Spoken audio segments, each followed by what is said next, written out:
You're welcome. Thank you. How early in the process for doing one of these do you just is it the decision made to kind of go in the direction of like a JLU style or do it with the continuity that's already been established? Or This some one other was form? this one was a little unique. It started off not as a JLU movie completely. It literally started off with me sitting in a room with Alan Burnett and Jim Krieg and Brian Jones, and we said, oh yeah, they want a Justice League movie for next year. Or we said, okay, so what do we do? And we had no idea. We had no story, and we looked through the DC Who's Who and said, okay, what villains haven't we used? And we said, Fatal Five. I like the Fatal Five. And so that's basically what we had. So we handed that off to Eric Carrasco. We called him in. He said, that's the movie. It's Justice League versus the Fatal Five. Go. And he came back with a pitch, and we liked it. And at that point, my plan was to do the movie in the Phil Barassa style, which in my head meant going back to the Crisis on Two Earths models and the models they had done for Dune, because I didn't want it to look like the current New 52 movies that my friend James Tucker is doing. And I thought, well, it might be still similar. People might get confused, but it's okay. We'll just do it. And at that point, we hired the cast. We recorded the cast.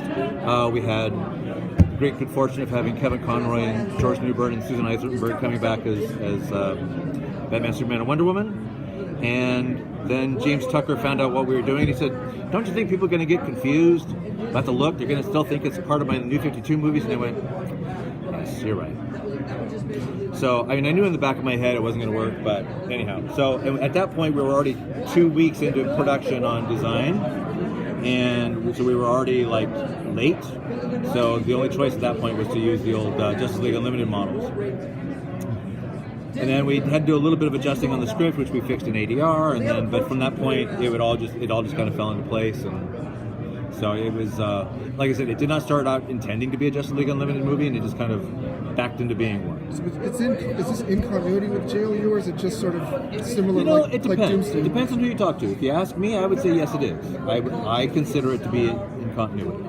There's nothing in the movie. There's some weird things in the movie that people are going to go, well, how can it be in continuity if this and this? But my answer is that it does not take place 3 days after the end of Justice League Unlimited. It probably takes place a year or 3 years after the Justice League Unlimited. Even things that are in continuity don't always line up. That's exactly right.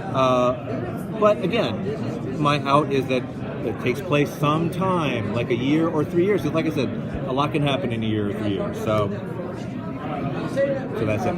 Earlier you mentioned Crisis on Two Earths. Yeah. And I remember going to the premiere for that one, I think at Paley Center. And I think I remember someone asked about, like, there was a character, a really obscure character we squeezed in there who we actually gave a speaking line. I think it was a Marvel family character. I think I want to say Uncle. Oh, Uncle Marvel? Uncle Marvel? Yeah. Is there a character like that in this film? Is it Mono or another character? I'm not quite sure what you're asking. Is there a really obscure character I guess you never would have imagined? Not really. Not Okay. really. No, it's not that kind of movie. It's not really an Easter egg kind of movie. Unless, well, okay. Okay, I can't Okay. say. There may, Now I'm excited. there may be a Legion of Superheroes character that people are not expecting to see. So we'll see. Now I'm very excited. Now I can't wait to see it. Or two. So when you're like dealing with the Legion of Superheroes in this movie, I don't know like what the lead time for the movie is, but like Supergirl, the TV show, used a bunch of these characters. Now, Yeah. do you have to coordinate with them on who you use, or is there a synergy of like kind of they use this, so let's use this guy because people know who he is? Or do you like try to avoid the characters that they used, or is that even a concern because you're way far ahead of what they're doing? Like, is there any corporate thing going back and forth saying you can't use this guy? No, I mean occasionally things like that happen, but it usually only happens when we're in conflict with the movies. You know, sometimes we'll come up with a storyline based on a famous comic or whatever, and then we'll find out, oh no, you can't do that because they're doing that in the movies. And then they don't want to have the competition. You know, they want to own that thing, you know, for that window. But for the TV shows, nah. I mean, it's too hard to coordinate between all the different shows, between Gotham and Supergirl and Flash and Krypton or whatever. It's just like nobody really cares. Or like, do you see them do something with a character and you're like, oh, I like that. Let me try my own thing, or I never thought of that, or does that inspire you in any way? I have no shame in stealing a good idea. If somebody does something good with a character, I'll be happily steal it if I think it's a valid thing to do. But the honest truth is I don't really watch a whole lot of the other shows. When I go home at night, the last thing I want to do is watch more superhero shows. So I don't watch the DC shows or the Marvel shows or anything. I watch like HGTV and the Food Network, So I like Cupcake Wars. yeah, I'm a big Triple G fan. So does this kind of new era, this sort of streaming model era, does it interest you? Do you think? Can you see these movies moving to more toward the streaming outlet? Oh, you're a late. Do you think that's? You mean directly? I mean, they are. I mean, when this movie is going when it streets, when the physical thing streets, it's going to be on the streaming service. I guess for DC Universe, for exclusively for DC Universe. Yeah, right. Maybe not so much streaming video on demand. I don't know. I can't predict. Who knows? We're in the wild west of new technology for TV. So 5 years from now, it's going to be way different than any of us ever expected it to be. But I'm curious. Going back, I mean, you worked on shows going back to the Fox Kids era. Sure. So what's it? Do you ever have to pinch yourself looking back on what you guys were doing back then to where we are now? When I think about it, sure. Okay. Oh yeah, when I think back on it, it's we used to cut those shows on a movieola.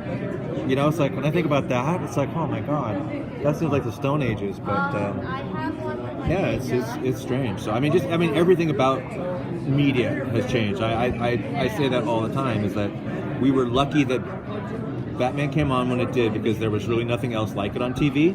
Whereas nowadays there's tons of stuff competing for your attention, superhero wise and science fiction wise and quality animation wise. But back in the day, there really wasn't all that much stuff. So we kind of had the superhero TV genre all to ourselves, So that was great. But yeah, nowadays, I was thinking about that. Not even just our show, but even when the first Batman movie came out, what a worldwide sensation that was. And even though movies come out and they're big hits and they make shitload of money, it still doesn't have the same impact that first Batman movie had on the entire media. It changed everything. Yeah, it did. So it's just interesting. I'm also curious for your method, Bruce. When you draw now, do you like to draw on a tablet, or do you still like to draw on paper? I am so old school. I don't even know how to. I don't even know Photoshop. I'm all paper. Because I've seen some artists. I've seen them start to adapt more toward the digital tablet. Most everybody at Warner Brothers draws on a tablet now. I'm like one of the 4 or 5 people who still draw on paper. Not that there's anything wrong with either. Whatever you prefer. Until they stop making pencils. Or paper. Shit, that too. Can you speak to a bit of how this, the changing landscape of media, in particular, more streaming options, and even going back to more direct-to-video options like Warner has been doing, how has that affected the creative process in terms of when you would work on a show and then it was over, it was kind of okay, that's it, move on to the next thing. And now you can I might want to play in this universe a little more. Does it make it easier to go back and say, let me do this, or do you have to fight the temptation to want to go back to do something else that's in that kind of universe, or does it just come up as an accident like this movie did? This was a total accident. A lot of it is just timing. The whole thing with Young Justice coming back, that was all kind of a fluke as well. The reason they got their belated third season was because the show was released on Netflix, and then suddenly it was one of the top-rated shows on Netflix, and it was everybody's oh yeah, we forgot how great the show was, and it's they should do more, and then somebody in corporate said, yeah, why don't we make more of those? And that would happen to be right when the the DC streaming thing got up and running. They said, let's do more YJ for the streaming. So it was just a lot of happy accidents lining up. So you just never know. Some things just kind of hit and have heat, and sometimes they don't. I know people talk to me all the time, when are you going to bring back Batman Beyond or bring back Justice League Unlimited? It's well, it's not really up to me, but so you just never know. What do you think of an idea of working on a crossover between Justice League and Masters of the Universe?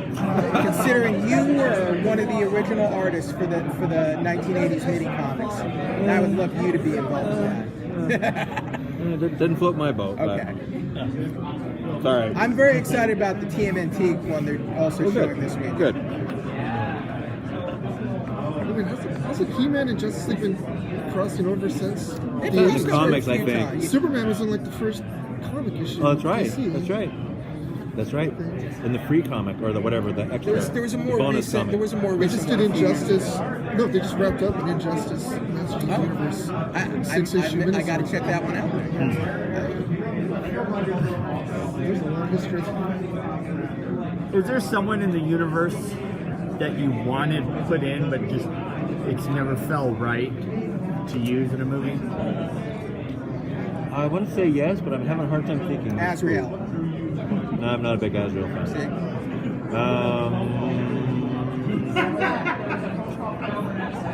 Aztec.